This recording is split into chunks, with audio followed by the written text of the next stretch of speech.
Let's step back for just 1 second into that insightful leadership section for a moment, because one thing that we like to suggest that you do is once you get that reputation brand statement, maybe, cleaned up a little bit or saying exactly what you wanted to, write it on a Post-it note, maybe even 3.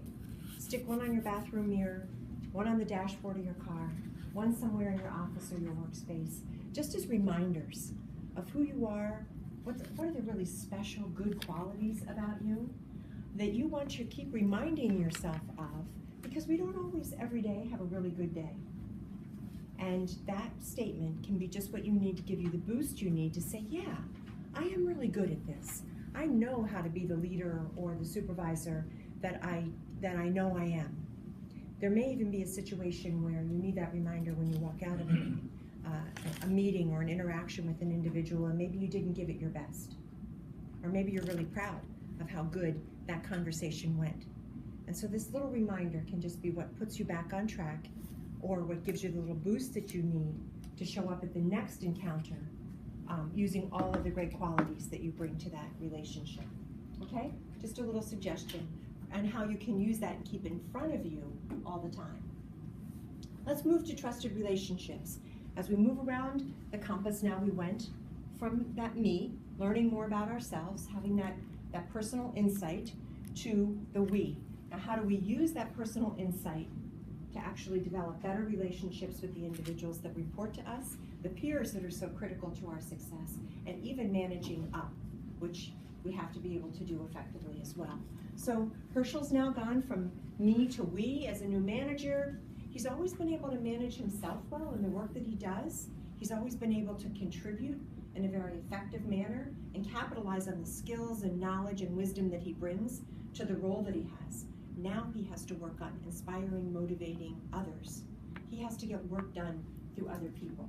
He has to pull back, be a good delegator, not micromanage, and build trust within his team, which can be really challenging as we make that transition.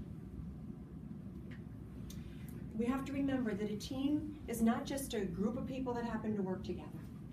They are actually, should be, a cohesive group of people that have a common goal. You've got the right people in the right seats, so you're capitalizing on the strengths. They bring different perspectives, different viewpoints, different ideas, different ways of thinking, different ways of communicating, and to just making that experience as a team richer, more profitable for the organization, and challenge us in new ways to think differently. And in that process, we have to really trust each other. We have to trust each other to be open to that new idea. Trust each other to be open to something being different than maybe we typically would do, and listen really well. So I'm going to turn this over to Mia, because we're going to share a little bit about some of the tools and guidelines for building trusted relationships within Sun Country.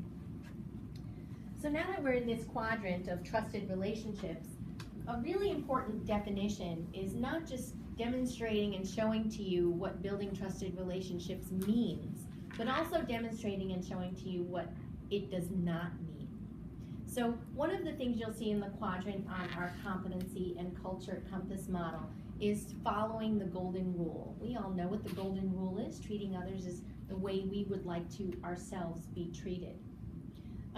So establishing trust means that there are some behaviors you should never engage in, because those things actually destroy trust, will actively destroy trust.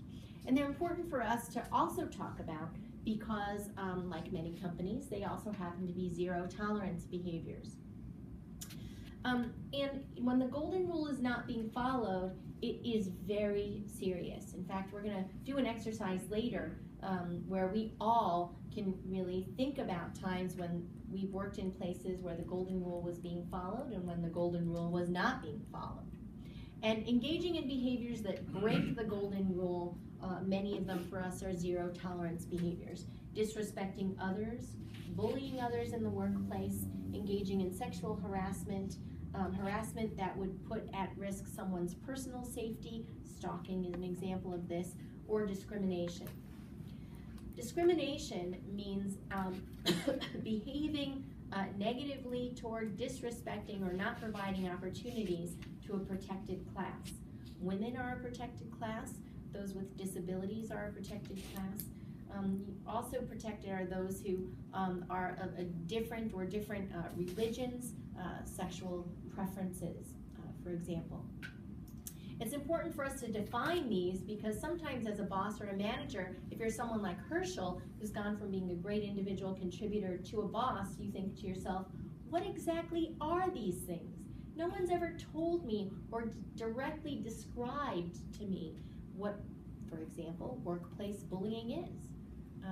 So we're going to take a moment to describe to you exactly what these things are, these behaviors that break the golden rule and break trusted relationships.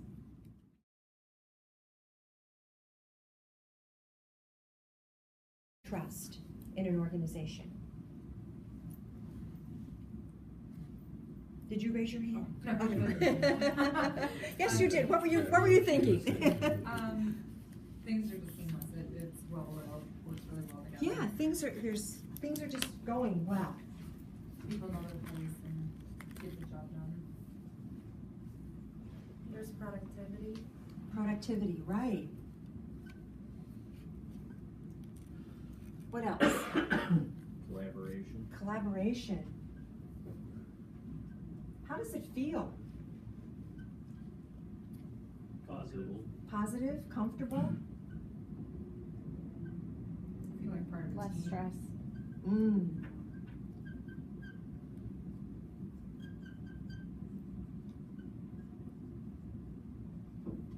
From a company's perspective, productivity is in there and collaboration, but from a company perspective, what would be happening? Growth? Do you think customers can tell? Absolutely. Yeah, they really can. So we're getting growth, our profits might be going up. There's more customers coming to us. We get repeat business as a result of it because they can tell that we like being where we are. We're enjoying what we're doing, and a lot of that has to do with the type of relationship that we have with our coworkers and primarily with our supervisor. On the flip side, what happens when there's a lack of trust?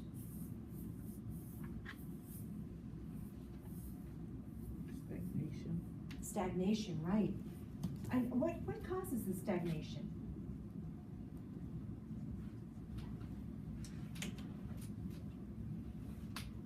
Trying to think of the word. Other than trust, other than a lack of trust, because that would have been the easy answer, right?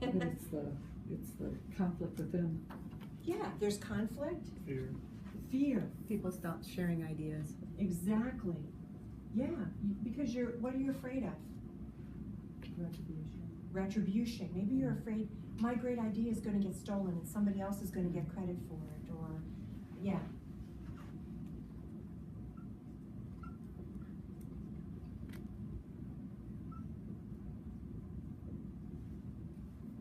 What else?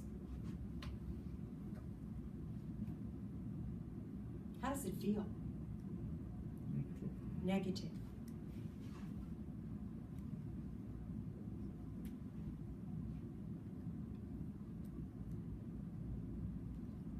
People start talking about it. Mm. Social media.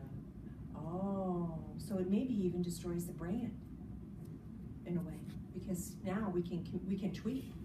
We can put something on Glassdoor. So maybe fewer people come to want to work at Sun Country. They just avoid it. Right. So we end up with Employee turnover. I'm sorry? Employee turnover. Yeah, we get turnover. Great. So you can see the power that trust really has in our organization, the power even for our own personal health. Because wouldn't we much rather be on this side of that chart than that side? Wouldn't we rather be coming to work excited about what we're going to be experiencing and the people that we're going to be around, rather than dreading it and feeling stressed out on our way in there and uncomfortable all day long? Boy, that impacts how we eat, what we eat. It impacts our blood pressure, just our stress goes up, and we know all the different things that are associated with a high stress situation.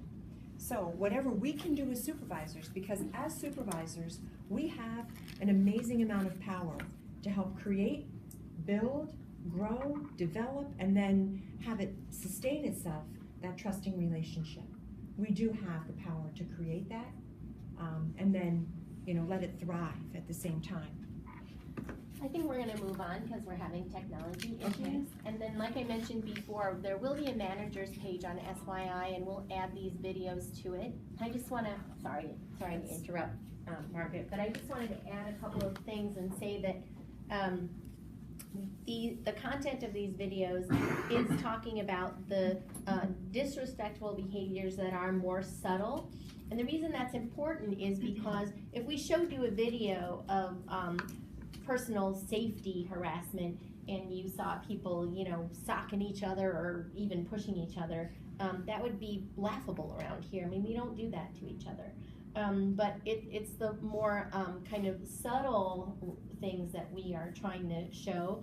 We also have some content on here showing you what workplace harassment and bullying is not. And that's important. I'm going to verbalize that to you instead of showing you the video. And the reason that's important is because, and keep in mind, I'm from Queens, New York. I'm from the East Coast. So culturally, it was a transition for me when I moved here. It is not workplace harassment if your supervisor tells you in a pointed and direct way to do something. It may not be the Minnesota nice way that they do it stylistically, which is not building trust, certainly. However, if your supervisor says, you need to do that now, and do that in this way, no niceties, that's not workplace harassment at all. It is not bullying. It is not described that way at all. However, if they say, do this now, and do this in this way, what are you, stupid? Didn't you know that already? That's humiliating somebody, right? That right then and there is workplace harassment. So there's a line. It can be subtle, but it's also important to know what bullying and workplace harassment is not. We'll talk later about just culture and how we think of that from the safety and ops perspective, but we also should think of that from the people perspective and what it means and what you should do if you ever feel as though you're experiencing disrespect or harassment in the workplace. There it is. Thank you. I'm just wondering, so we did this already. What happens when trust exists and the golden rule is being followed, and what happens when trust exists and the golden rule is not being followed in the workplace, and the huge differences between that. Okay. What Mia was really referring to is a lot of what this quote from Susan Scott has to say about those conversations that we have. Remember that you can impact someone every single conversation that you have with them. You can impact them just by a slip of the tongue or saying something disrespectful. You can turn just really good, clear direction and support into something that can be perceived and received as workplace bullying or harassment.